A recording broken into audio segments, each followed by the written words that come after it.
It's September 15th, and this is what happened in history on this day.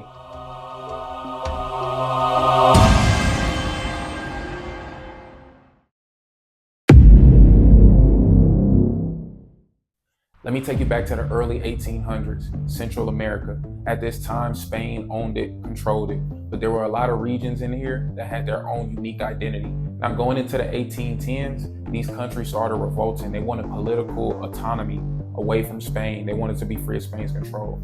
Some of these areas was modern-day El Salvador and Nicaragua. They revolted, known as the independence movement of 1811.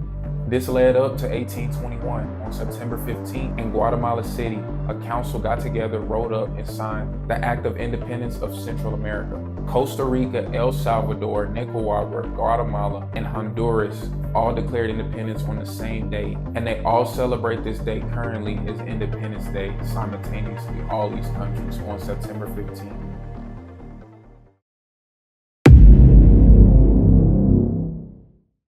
Back in 1916, we started seeing the first tanks being used in war. This was in the Battle of Somme when Britain and France were facing off against Germany. Really long battle, plenty of casualties, but this is when the Brits brought out the first tanks, the Mark I. Now, these tanks weren't really good at all. They weren't successful. It was hard to maneuver and move. They kept getting stuck in the mud, hard to operate, all of that. But there were two very impactful things about these tanks. One, it did cause a heavy psychological effect on German soldiers. You got to think, you out on the battlefield knowing what you know your whole life, and these big, heavy armored vehicles come rumbling through, ready to unalive you, real dangerous.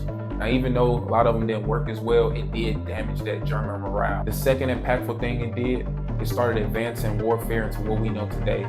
They built off of these tanks, of course, made them better. Every country started using them, and now we have these crazy tanks that you can find in wars today.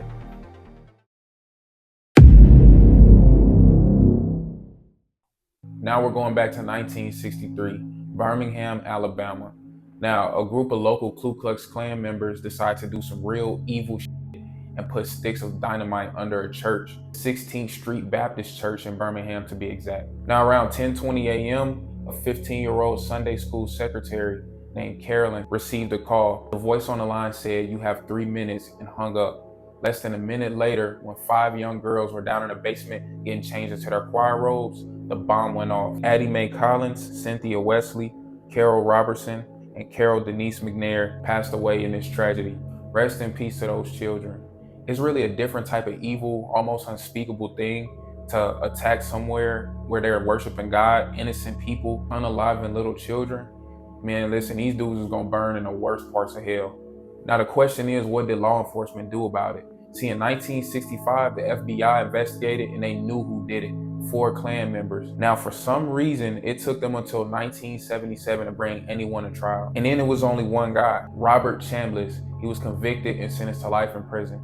He passed away in 1985. Now, moving on into the 2000s, these other 3 men have not been tried and convicted yet. It took the new generation of state and federal authorities to begin reopening these cold cases from the civil rights movement and before that. These tragedies, these unfair, unspeakable things that was happening to Black people in the South. In 2001, Thomas Blanton Jr. was convicted and sentenced to life in prison. This piece of shit was working at Walmart and living in a trailer with no running water when they found him and arrested him. He passed away in 2020. Bobby Frank Cherry was convicted in 2002 and he passed away in 2004. I do wish these monsters were tried and convicted right when it happened, a lot earlier, but it is what it is. Rest in peace to the 4 children from the Birmingham church bombing, and I also feel bad for the several others that were injured in it. That's all I got for y'all today. We talking about major historical events that happen every day on the day that it happened. I'll catch y'all next time. You dig?